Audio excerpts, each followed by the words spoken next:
Hello दोस्तों, आप सभी का the logical Indian YouTube channel पर बहुत बहुत स्वागत है। मैं हूं एडवोकेट पंकज कुमार त्रिपाठी और ईवीएम को प्रतिबंधित करने के लिए हर तरफ से आवाज़ तो आ ही रही है। अब मामला सुप्रीम कोर्ट में पहुंच चुका है। सुप्रीम कोर्ट ने ईवीएम की शिकायतों के खिलाफ संज्ञान ले लिया है। ऐसे में हम सबके लिए कई तरह से योगदान करने का अवसर है। एक तो यह कि जिनके पास भी ईवीएम की गड़बड़ी के डेटाज हों, यानी कोई आंकड़े हों, कोई शिकायत हो, वो सब लोग सूचना अपनी प्रेषित करें। कहाँ प्रेषित करेंगे मैं बता रहा हूँ। यह है एडवोकेट नरेंद्र मिश्रा जी। इन्होंने सुप्रीम कोर्ट में रिट फाइल की है और रिट के जरिए ये मामले को सुप्रीम कोर्ट में ले गए हैं। कहाँ के लिए? मध्य प्रदेश में जो ईवीएम के जरिए चुनाव हुआ है उसमें धांधली को दिखाते हुए। तो जिस किसी के पास कोई डेटा हो, कोई शिकायती बात हो, वो इनके तक पहुँचाइए। व्हाट्सएप या सोशल मीडिया से इनसे संपर्क करके आप इनके तक पहुँचाइए। दूसरी जो एक ज़रूरत है वह है इस मशीन को बंद करने के लिए तर्क खोजने की, और तीसरी है कि इसका तकनीकी पक्ष रखने की। तो दोस्तों, डेटा भेजना, जिसके पास भी डेटा हो, शिकायत हो, वो भेज सकता है। तकनीकी पहलू बताने का काम उनका है जो टेक्निकल एक्सपर्ट हों। हम जैसे लोग जो संविधान के माध्यम से लोगों के अधिकारों की बात करते हैं, वह इस पर अपने तर्क दे करके सहयोग कर सकते हैं। तो इस संदर्भ में मेरा तर्क यह है कि लोकतंत्र के लिए निर्वाचन का होना प्राण है, लेकिन निर्वाचन का होना भर ही पर्याप्त नहीं है, बल्कि निर्वाचन पारदर्शी और निष्पक्ष हो, यह अत्यंत आवश्यक है। निष्पक्षता और पारदर्शिता की प्रणाली ऐसी हो कि हर किसी मतदाता को उस पर यकीन हो। सवाल उठता है कि ईवीएम मशीन के जरिए जो हमारा वोट जा रहा है, क्या अगर मुझे ऐसा अंदेशा है कि पता नहीं मेरा वोट कहाँ गया, तो इस पर मुझे कोई प्रामाणिक सूचना दी जा सकती है? जैसे यह आपत्ति किया जाना कि अगर ईवीएम में गड़बड़ी है तो आप साबित करिए। तो अगर मैं कह दूं कि मैंने जो वोट दिया वो वहां नहीं गया जहां जाना चाहिए था, सरकार बताए, निर्वाचन आयोग बताए कि वो वहीं गया, तो क्या निर्वाचन आयोग के पास ऐसी शिकायत का कोई प्रामाणिक उत्तर देने का समाधान है? कोई व्यवस्था है? जी नहीं। यानी कि यह मशीन वोट देने के लिए उपयुक्त माध्यम नहीं है।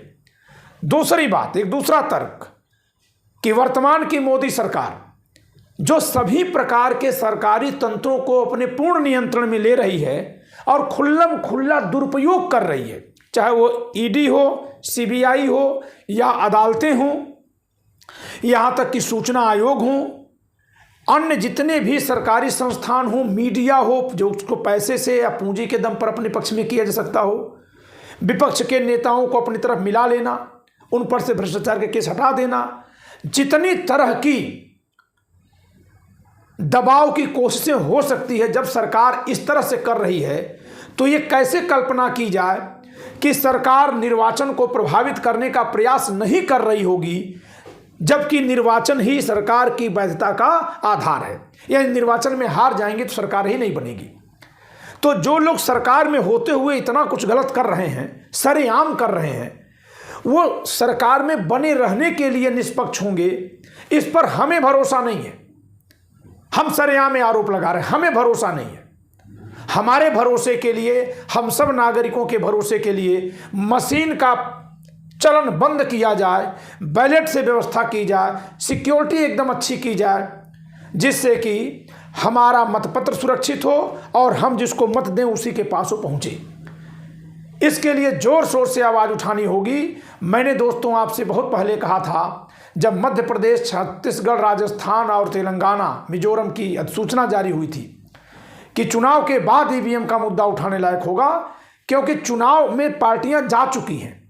तो मेरा एक सुझाव है कि लोकसभा चुनाव के पहले ही इस मुद्दे को इतना बड़ा करना होगा, क्योंकि ये जरूरी है। ये किसी पार्टी का नहीं है, ये लोकतंत्र का मुद्दा है, ये हमारे संविधान का मुद्दा है, ये हम सभी नागरिकों के मताधिकार का मुद्दा है, यह लोकतंत्र का मुद्दा है। इस नाते 2024 का लोकसभा चुनाव इसके जरिए कदापि न हो, वो बैलेट से हो, वो पारदर्शी प्रक्रिया से हो। इसके लिए अभी से हम सबको आवाज़ उठानी होगी, जिससे कि सुप्रीम कोर्ट भी किसी उल जुलूल तर्कों के प्रभाव में आकर के इस पर सुनवाई तो हुई, कहीं उनके पक्ष में न निर्णय दे दे। क्योंकि जब हम सुप्रीम कोर्ट में जाते हैं, संज्ञान ले लिया जाता है, तो हम दो धारी तलवार पर होते हैं। अगर सुप्रीम कोर्ट सरकार के पक्ष में फैसला दे दी तो सरकार को एकदम वैधता मिल जाएगी, उसी सर्टिफिकेट से और धड़ल्ले से उस काम को करेगी जिस पर पहले हम सवाल उठा पा रहे थे। और तब जब हम सवाल उठाएंगे तो सुप्रीम कोर्ट के उसी निर्णय से हमारा मुंह बंद कर दिया जाएगा। इसलिए इसमें कोई डेटा, कोई आंकड़ा, छेड़खानी की कोई संभावना ये मिले तो ये एक बात है, लेकिन एक तर्क है कि चुनाव इससे पारदर्शी नहीं है और इस नाते इस प्रक्रिया को बंद किया जाए। दोस्तों, हम लोग मदारी देखने जाते हैं, जादूगर देखने जाते हैं। जादूगर भी जब हमसे पूछता है कि बताओ अपना जादू हम झोले से दिखाएं कि बाहर से, तो हम लोग उस पर भी, जबकि जानते हैं कि वो जादू दिखा रहा है, वो कुछ न कुछ गलत कर रहा है, चाहे हमारे आंखों को धोखा दे रहा हो या हमारा दिमाग बंद कर रहा हो, क्योंकि वो ये सब लोग जानते हैं, वो भी जानता है कि जो कर रहा हो रियल नहीं है।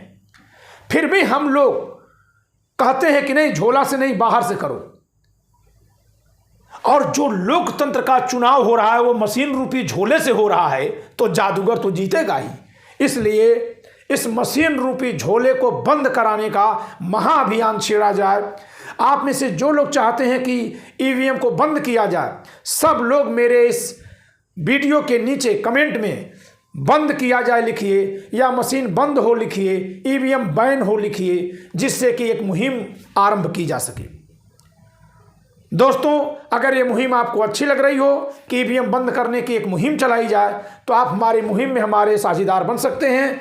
बस इस वीडियो को लाइक करिए, शेयर करिए, चैनल को सब्सक्राइब करिए। धन्यवाद।